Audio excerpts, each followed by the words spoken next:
She thought it was just old age, until the fall sent her to the ER. And all because of one mistake she'd been making every single day. Most seniors don't realize it, but these 4 habits are silently weakening your legs, destroying your balance, and putting your independence at risk. If you're over 60, this video could be the most important thing you watch this year. She didn't fall because she tripped. She fell because her legs were no longer strong enough to catch her. And that didn't happen overnight. It happened slowly, quietly. Each day she skipped the morning walk.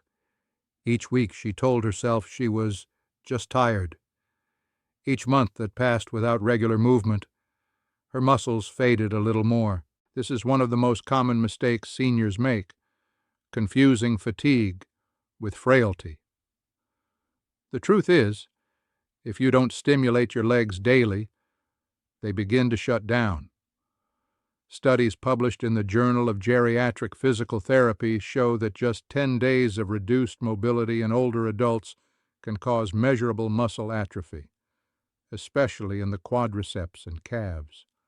And it's not just strength that disappears. Balance, stability, and coordination all begin to collapse quietly in the background. It's like a slow leak in your car's tire. By the time you notice, it's already flat. By the time your legs feel weak, they've already lost the power they used to have. And that loss puts you at direct risk of falls, fractures, and hospitalization. The irony? You don't need to become a gym rat to prevent it. Movement doesn't have to be intense.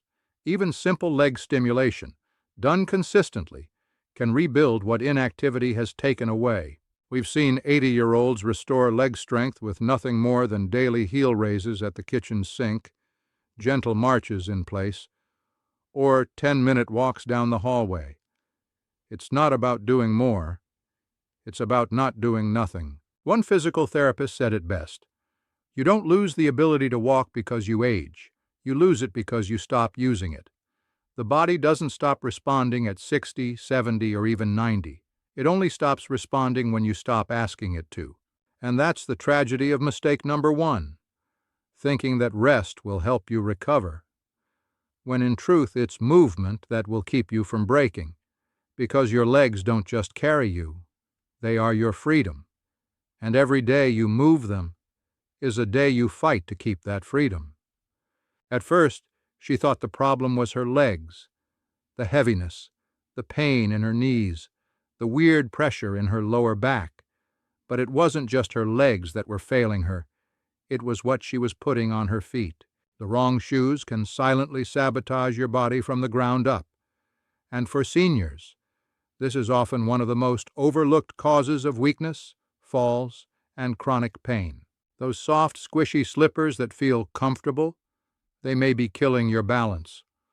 Old sneakers with worn-out soles, they're likely throwing off your alignment. Flat, unsupportive sandals or cheap indoor shoes.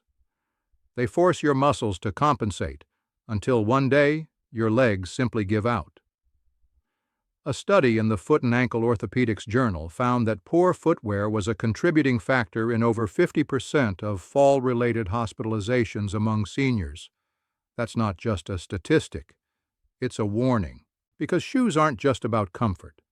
They're your connection to the ground. And if that connection is unstable, everything above it, ankles, knees, hips, spine, suffers.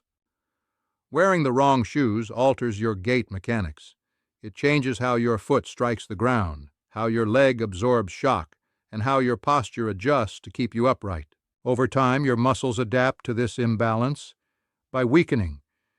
Your joints compensate by wearing down. And your nerves, they get confused, leading to poor proprioception. Your body's ability to sense where you are in space. That's why so many seniors say, "I didn't see the fall coming," because they didn't feel it coming either. The solution isn't fancy orthotics or expensive shoes. It's about awareness. Shoes that secure your heel, support your arch, and don't collapse under pressure can transform how you move. And here's a tip from geriatric physiotherapists.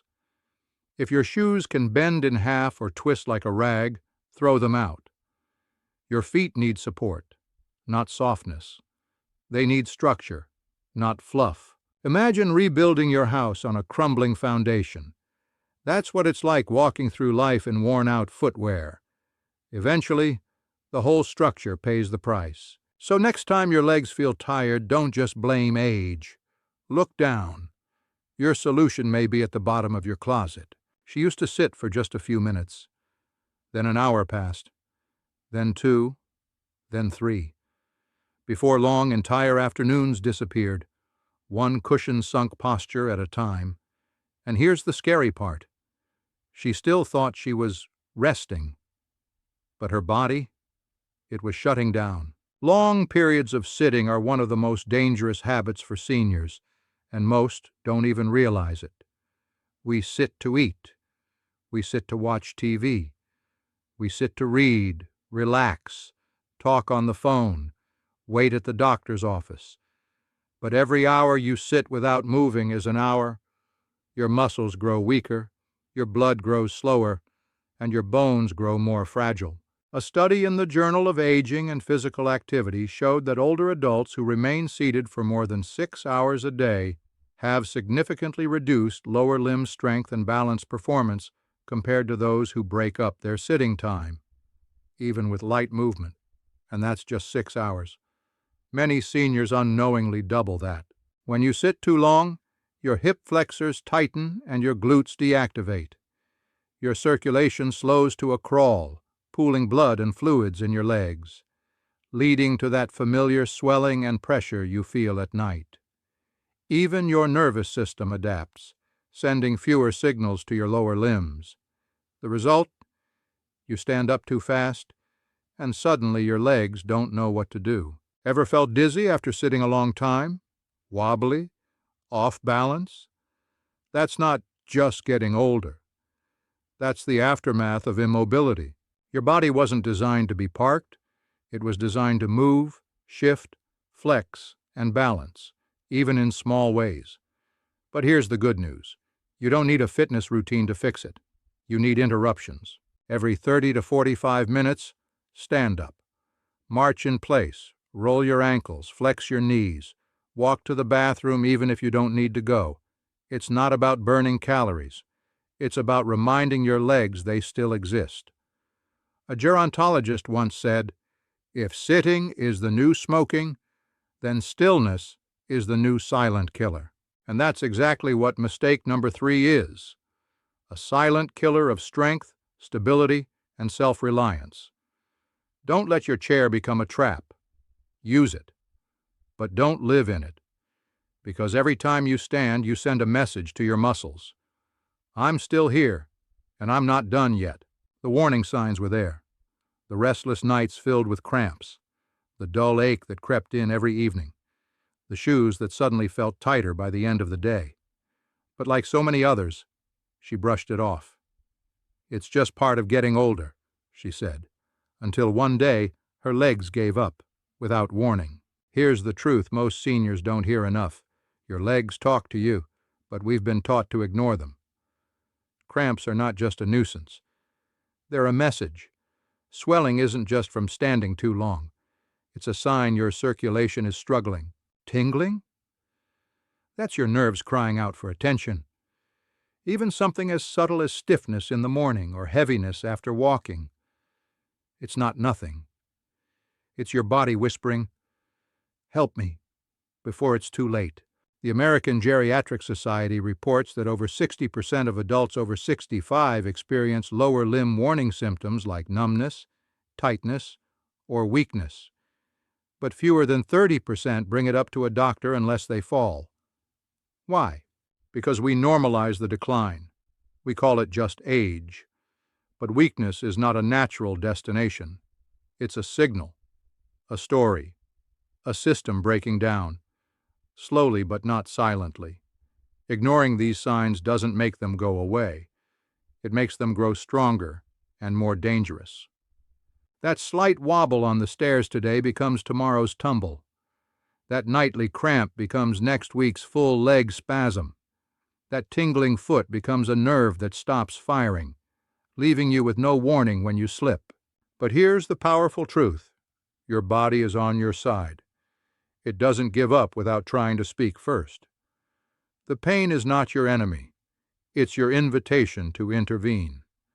And intervention doesn't always mean medication or surgery. It can start with touch, with oils, with gentle movement, with elevating your legs for 10 minutes before bed, with listening, truly listening, to what your legs are trying to tell you.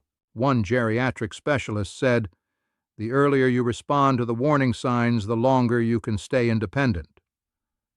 That's the goal, not just to move, but to move confidently, to catch the signals when they're whispers, before they become screams, to feel your legs not as a burden, but as your most powerful support system, because your legs aren't just part of your body, they're part of your story, and you still have chapters left to write. You've heard the mistakes, but what if I told you there's a way to start undoing the damage in just 7 days? Not with medication, not with exhausting workouts, but with a daily 10-minute ritual that reconnects you with the strongest part of your body, your legs. It begins the moment you wake up. Before your feet hit the floor, gently roll your ankles. Flex and point your toes. Remind your body it's alive. That first signal, that first stretch, it's like flipping on a light switch for circulation. Then, mid-morning, take your movement break. March in place for 1 minute. Do heel raises at the counter. You're not training like an athlete. You're simply telling your legs you still need them. After your afternoon rest, elevate your feet. Just 10 minutes. A pillow under the ankles. Eyes closed. Deep breaths. This isn't laziness. It's intelligent recovery.